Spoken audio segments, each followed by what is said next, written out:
In this video, I will give you 8 steps to growing successful tomatoes in your backyard garden.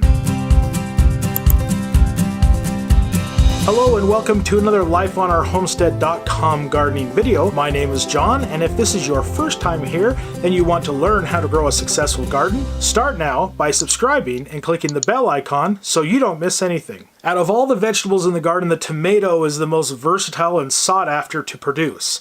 Once you have tasted the freshness of a garden tomato, you will struggle to go back to store-bought tomatoes. Tomatoes are an almost daily part of our family diet, as eaten fresh or cooked in dishes. There are more varieties of tomatoes than any other home vegetable. They can be in multiple colors, shapes, sizes, and a variety of tastes. You can eat them fresh, prepare them in recipes, or store in multiple ways to enjoy throughout the year. With so many varieties or cultivars, it is hard just to choose a few to grow each season. And new varieties are released each year. After a while of experimenting, you will soon settle in on some favorites. Let me know in the comments below what your favorite variety is and why. In this video, I'm going to share with you 8 secrets to growing a successful tomato.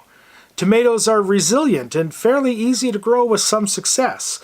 But if you truly want a successful harvest, follow these 8 secrets. Make sure you watch to the end for my bonus tip on turning the tomatoes from green to red at the end of the season. Now, if you were just starting out or you need more information than just these 8 secrets, watch my Getting Started in Your Garden series to start planning your next successful garden. Secret number 1, do your research and pick the right cultivar or variety. What are your goals? Do you want a little cherry tomato for a salad, a big slicing tomato for the summer barbecue, or a great tasting tomato for that summer salsa? Or like me, do you want it all? Pick the cultivars that will produce the fruit that you expect. Have fun with a variety of colors to liven up that summer salad. If you have known diseases or unique growing conditions, the cultivar selection is key to your success. Make sure you stick around to the end of the video so I can share with you my top favorites. Secret number 2, select the right transplant. Probably where you live, your growing season is not long enough to sow seeds directly in the garden. So you will either need to grow your seeds indoors or buy transplants. If you want to grow your own starts, watch my video on how to get started with the indoor greenhouse. If you're going to the local nursery to buy your transplants, here are some things to look for that will help you pick the perfect start. First, start taller and bigger is not better. You do not want an overgrown plant. The best transplant is one that is short and stocky. You want it as wide as it is tall, with a healthy bush of leaves that are not curled up or brittle. The trunk of the plant should be at least a pencil thick and have a slight purple color to the base. Tall, lanky, and lack of leaves will not transplant well in the garden. Lastly, avoid plants with blossoms, or worse, even setting fruit. That is a sign the plant is overgrown and will not bode well for you. Look for signs of stress or broken branches, diseases, or pests. Even as everyone else is grabbing the tallest, biggest plant, you look in the back for the best one that meets the listed criteria, and you will be amazed at the fruit production you get. Secret number 3, plant at the right time. Planting too early or too late will decrease your chance of success. You want to plant 2 weeks after the last known frost. To find your last frost date and understand what it means, watch my video on understanding your climate in the info card above or in the description below. Planting early is going to bring on the possibly damaging frost that may kill your plant or stun it, and it will not produce well in the fall. Unless your cultivar is specific to early setting, you have nothing to gain by planting early. In Utah, the old folklore is it's a plant on Mother's Day weekend. That is 2 weeks too early. Then we get a late storm and the neighbors are back at the nursery buying a second round of starts, and the nursery will welcome you and your money back. I plant at least 3 weeks past the last spring frost to be safe, which for me is Memorial Day weekend. So resist the urge to plant early and wait for the right time, and that will be your secret to success. Secret to success number 4. Plant in the right space. Putting your amazing transplant in poor soil or light conditions will only bring you disappointment. You need to give your start the highest chance of success. You want to allow a minimum of 2 foot by 2 foot growing space with 12 inches of loose, soft soil that has no pooling of water. You want full sun, which is a minimum of 6 hours of sun a day.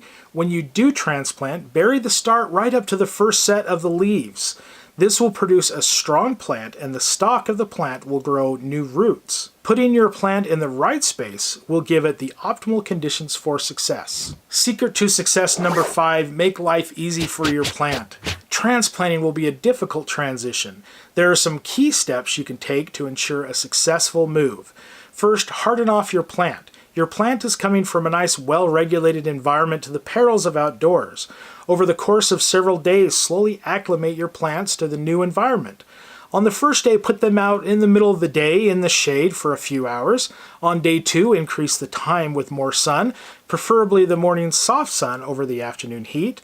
On day 3 and 4, increase exposure to the point that you are just bringing them in for the cold nights.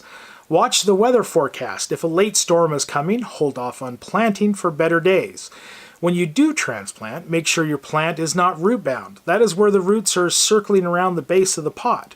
Break them up gently with your fingers to let the roots grow outwards and not in a circle. Lastly, put some mulch around the base to keep the moisture in and to help the new plant grow. If you minimize the stress of the transplant, you will reap the rewards during harvest. Secret number 6, give your plant the right nutrients.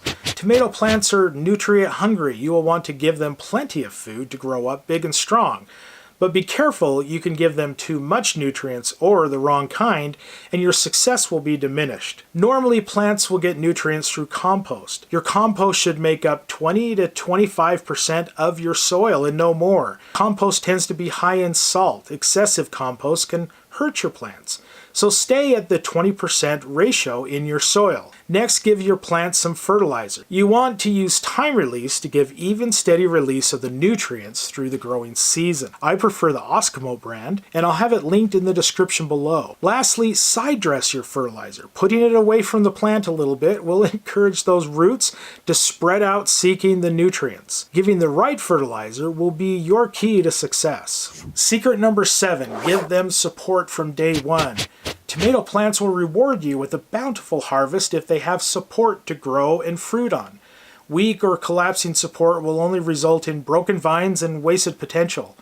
Make your cages strong and sturdy. The inverted V cages work much better than those traditional cages. Better yet, get a circular cage for your monster size growing. Now, when you do transplant, your cage is big and your plant is small. Put a stick in the ground and give the little plant some support until it can reach the first rung of the cage. Giving proper support to your tomato plant will reward you with greater potential in your harvest. Secret to success number 8. Provide your plants even and constant irrigation. If your soil medium is just right, you need daily irrigation to give your plants the expected nutrients in even proportion. Use drip irrigation to put the water at the base of the plant. Avoid sprinkler irrigation that puts water on the leaves that may result in diseases. Water in the early morning to get the ground saturated for the afternoon heat. Do not water in the evening or night, since you are just inviting diseases and pests with saturated soil in the night. Monitor your rainfall and reduce or turn off irrigation during those times of excessive water. All of this will produce a great result.